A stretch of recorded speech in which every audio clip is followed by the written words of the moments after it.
The Sailor the Piper Man.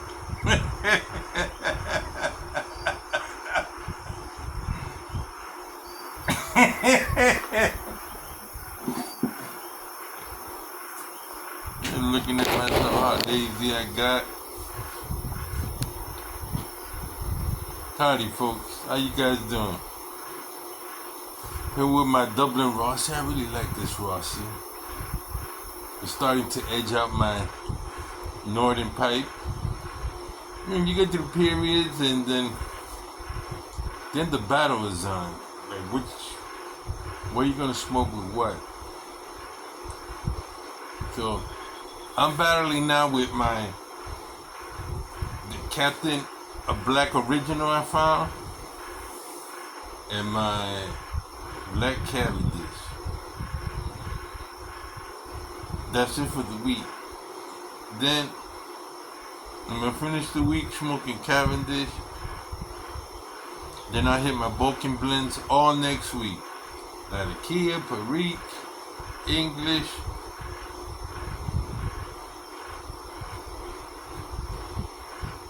I see my mate down in South Africa got a nice shipment in, man. I was so happy for him. He seemed so happy, man. And it's nice. Makes you feel like a kid. He's like a little kid. I'm checking him out. He's like, yeah, I got this. You know, for us it's precious, right? Tobacco. For me, it's precious tobacco, man. It's like, okay, you might have tried a tobacco, and for some reason you hadn't tried it in a long time, and you really want that tobacco, and you can't find it. All of a sudden, you find it, whether it be at a show or they put it back out, and you're like, oh, and you get it. I was that way with this tobacco blend called Old Gowrie and Hollow the Wind. Scottish blend. The last time I had Old Gowrie was in 1995 or 96. This elderly man at the tobacco shop got me hooked to it. Hollow the Wind, Old Gowrie. I can't remember who put it out. Their tobacco's hard to find in Scottish blends. And I tried they came in round cylinder tins, brown label, and I tried that. You know how I tried that? I smoked some and I was at work. I had my clenching pipe. I had a Dunhill at the time. Now I'm working, helping the customers, and the customers were like, "Seems like you smoking English," and I go, "Yeah." I said, "You gotta know you like English, man." I said, "I didn't know I like English blend either."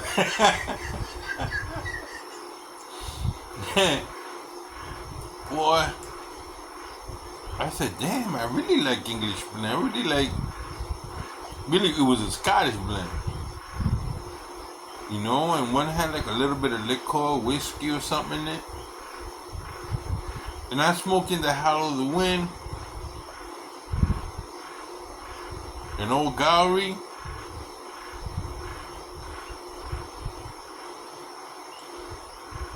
and I decided I was gonna get one. Working as a staff, you get 30% off, So when I went for the can, the manager, George, said, "You can't have that can, Santiago." "What do you mean I can't? I'll buy it." "Well, you can't have that can." I looked at him, "Oh yeah, I could buy a can. I could buy it. I wanted that."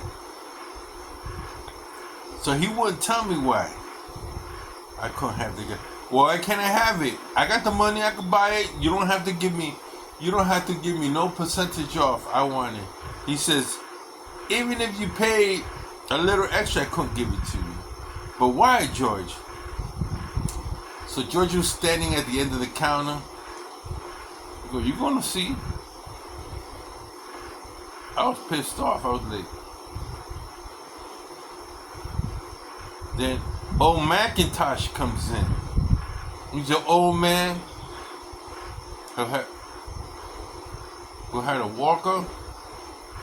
I mean, he was really Irish. Like old Irish, where he talked Gaelic. I never heard it. And he came for St. Patty's Day. And we were like 2 blocks off Fifth Avenue. St. Patty's Day is on Fifth Avenue. So homeboy came in with his kilt and McIntyre. Kilt. Looking all dapper. So I decided I was gonna work. I'm gonna work that day. So I wore green. I wore my hat, my red hat.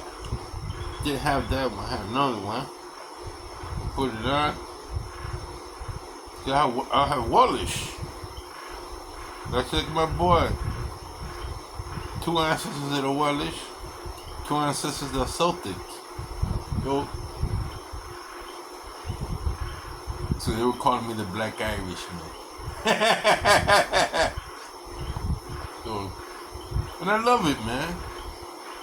So he comes in, Mac comes in, and I look, and George takes him, and he goes to him, I got your old glory in.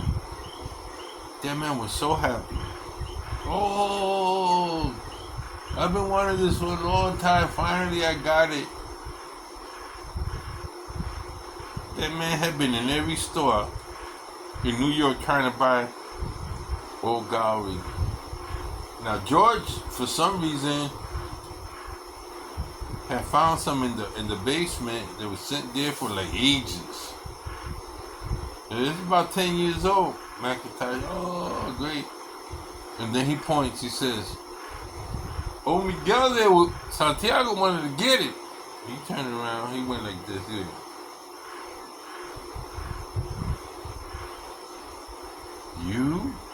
You? All I see you smoking is all that sweet tobacco. I said, I don't know. I didn't know I like Scottish blend. I smoked some of it. Some that was left behind, I smoked. I loved it. And I wanted to buy one. He goes, yeah, I see. Okay. So he taught me about why he liked Scottish blend. And it was an Oriental tobacco where it came from. At that time, I didn't know what the difference between a tobacco from Balkan country or Macedonia or Turkish. He knew all that stuff. So he was giving me a lesson, and then he looked at me and decided to give me I don't know, a bowl. I lit up with him right there, and then he broke out his whiskey, and I had a cup with him, and he just hung around all day talking about Scottish blends. The best Scottish blends he made when he was in Scotland. He had this, and I would ask him about the taverns and the songs in the tavern, and because I always saw these films with Scottish. I said, is it true all you Scots smoke pipe? He said, yeah. He talked to me. Then he told me about, we started talking about the Loch Ness Monster. And he had an interesting theory. his theory was that there was a whole vortex and that there was a world underneath the lake, a subterranean, and that from time to time the Loch Ness Monster would come up and go. I looked at him.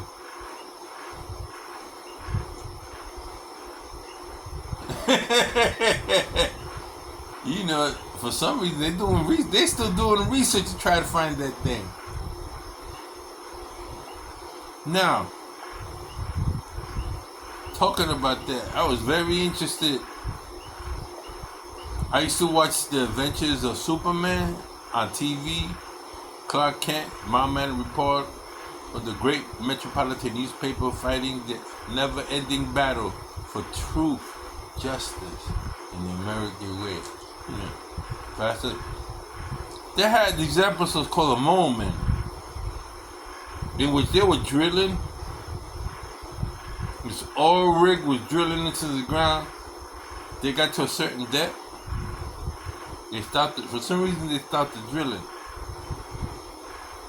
And there was a man there who was a security guard. So they would open up the latch, and these mole men would come from the earth. They would come out, and they would disassemble the oil rigs. So they had a battle on that for like 2 or 3 weeks. And they were investigating. Well, Lois Lane decided to investigate that story. It was one man was saying that he saw men come out of the earth. So she went over there, and she just decided to stay late. And one of the times she stayed late, the moment came up and she saw her. I forgot the name of the actress. That woman later screamed, "Ah! Ah!" Classic scream. When she saw them creatures, they look like, I don't even remember the actor Telly Savalas with the boy head. They were all bald head and they were like midgets. It was the funniest show, but that always left me thinking as a young man, like, is it possible that in the earth there could be people living down there? I remember seeing a picture called Voyage to the Center of the Earth, Dante's Inferno, all the stories about hell being down there. In the book of Revelation, talking about the bottomless pit, the angels that are chained down there, that a time will come when they will be loosened on the earth. I saw World at War, I think it's. These things from outer space come in, they drill themselves in the earth, and they're there for a certain amount, 1,000 years, I don't know how long. And at the time, at the end, apocalyptic time, all these things are going to come out of the earth. You know, the sci-fi pictures about aliens going under the water, going into the earth, hibernating there for a period of time, then all of a sudden resurfacing. I find that so interesting. Not only that, Native American law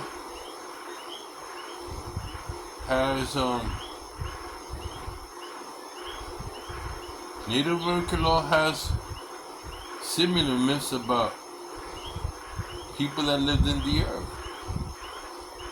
Now, there was a time back in the late 70s, 80s, there was this new age philosophy, and I used to read this magazine called Mother Jones. All these hippies, they had moved to New Mexico, moved up to Arizona, And a couple of them, these communes, believed that they were people in the earth that lived in the earth. So I always found it fascinating. That possibility, while everybody looks out to outer space, is a possibility that there are these lives underneath the ocean crust, on the earth. Could be extraterrestrials in the earth. I always wondered that. Always wondered about that. Well, that's it, my friends. Random thoughts. Keep smoking. Keep the lamp lit. Whatever you can do today, you can do tomorrow. Enjoy yourself. I feel like watching a sci-fi film now. You guys take care.